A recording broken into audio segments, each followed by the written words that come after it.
मोदी जी, मैं आपसे कह रहा हूं और अमित शाह आपसे कह रहा हूं, यूनाइटेड नेशन में भी गूंजेगी इंटरनेशनल कोर्ट ऑफ लॉ। ये मेरा वादा है, तैमूर का वादा है। मुसलमानों उठो, अब उठने का वक्त है। दुनिया को मालूम होगा कि हमारे आंसुओं की कीमत क्या है।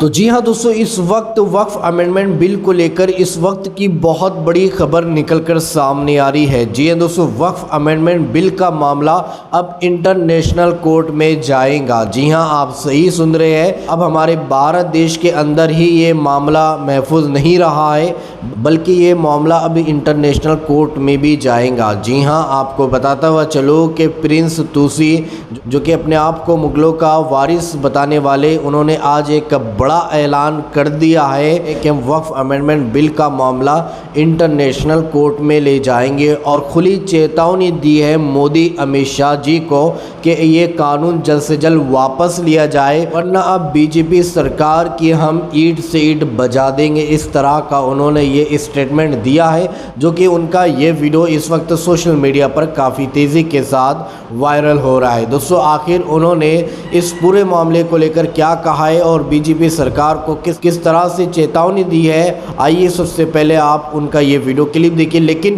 वीडियो दिखाने से पहले आप सभी से मैं रिक्वेस्ट करना चाहूँगा, प्लीज़ इस वीडियो को ज़रूर लास्ट तक देखिए और जितना हो सके इस वीडियो को ज़्यादा से ज़्यादा शेयर ज़रूर कीजिए। तो आइए सबसे पहले ये वीडियो क्लिप देखते हैं, फिर आगे बात करते हैं। ये अचानक बीजेपी, नरेंद्र मोदी और अमित शाह को मुसलमानों से कब से मोहब्बत होने लगी है? आपकी पार्टी में तो एक भी मुसलमान नहीं है। एक माइनॉरिटी मिनिस्टर थे, उसको भी आपने निकाल दिया। और इस बार जो है आप अल्लाह की प्रॉपर्टियों के साथ, अल्लाह की मिल्कियत के साथ आपने जो है उस पर कब्जा करने की कोशिश की, उसके मालिक बनने की कोशिश कर रहे हैं। आपको कामयाबी नहीं मिलेगी। ये तैमूर का वादा है, तैमूर की जले जलाल की कसम। आपको इतिहास याद होगा। मोदी जी, मैं आपसे कह रहा हूं और अमित शाह आपसे कह रहा हूं, आप जब इतिहास के पन्ने उठाकर देखिए, 1426 हजरत बाबर जो है 12,000 फौज लेकर हिंदुस्तान पर हुकूमत किए। 300 बाबर से लेकर बहादुर शाह जब 300 हुकूमत किए। इस बार आपकी जो है लड़ाई एक तैमूर के साथ में है। आपने तैमूर के खून रखा है और इस बार इंशाअल्लाह, अल्लाह सबसे पहले, अल्लाह हमारे साथ है और हिंदुस्तान के 20 करोड़ मुसलमान मेरे साथ हैं। और इंशाअल्लाह ये लड़ाई अगर होगी तो इंटरनेशनल में जाएगी और दुनिया के तमाम मुसलमान, वक्फ का जब मसला आएगा, वक्फ का कोई मालिक नहीं बन सकता। यूनाइटेड नेशन में भी गूंजेगी इंटरनेशनल कोर्ट ऑफ लॉ। ये मेरा वादा है, तैमूर का वादा है। अस्सलाम वालेकुम रहमतुल्लाहि व बरकातुहू। मैं प्रिंस याकूब हबीबुद्दीन तुसी, जानशीन आलमगीर औरंगजेब रहमतुल्लाह अलैह, बहैसियत मुतवल्ली केयरटेकर टोम और मजार औरंगजेब रहमतुल्लाह अलैह, खुलदाबाद, महाराष्ट्र, मैं तमाम हिंदुस्तान की आवाम से कहना, वक्फ बिल अमेंडमेंट 2025 का मैं मुखालिफत करता हूं। ये काला कानून है।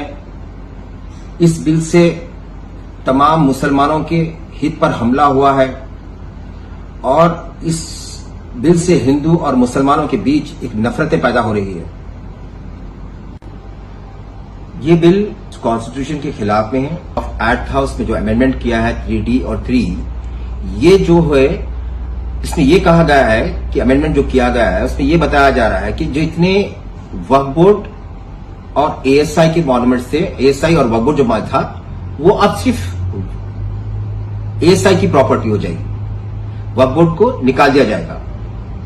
तो मैं कॉन्स्टिट्यूशन के अंदर अब कैसे कई मजारे हैं, ख्वाजा जैसे कि आप ये ले लीजिए मिसाल के तौर पर कि ख्वाजा गरीब नवाज की जो है वो ASI और वक्फ बोर्ड है, तो वक्फ बोर्ड हट जाएगी तो पूरी प्रॉपर्टी जो है वो गवर्नमेंट की हो जाएगी।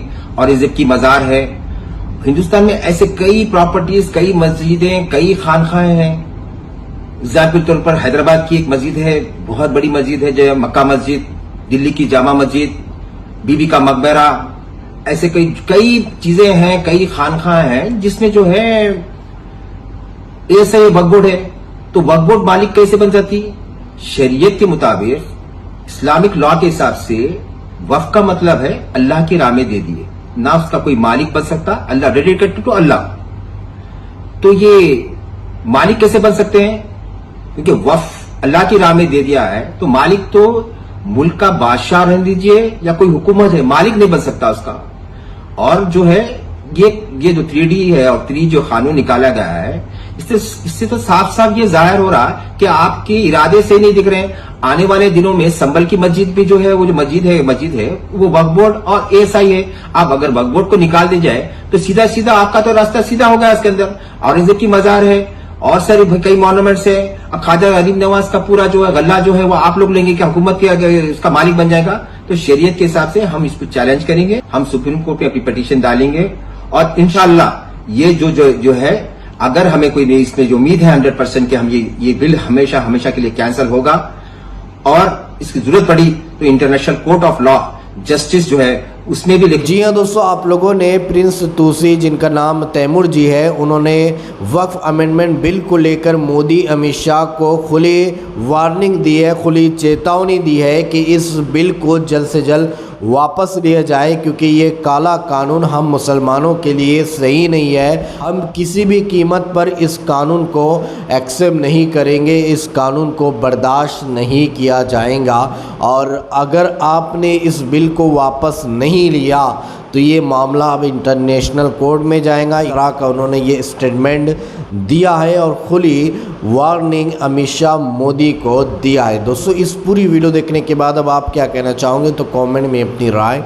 लाजमी बताइएगा। तो चलिए दोस्तों, इसी तरह की इन्फॉर्मेशन लेकर आपकी खिदमत में एक बार फिर से हाजिर होंगे। जब तक अपना ख्याल रखिए और अपने इस भाई को अपनी दुआ में याद रखिए। अल्लाह हाफिज़।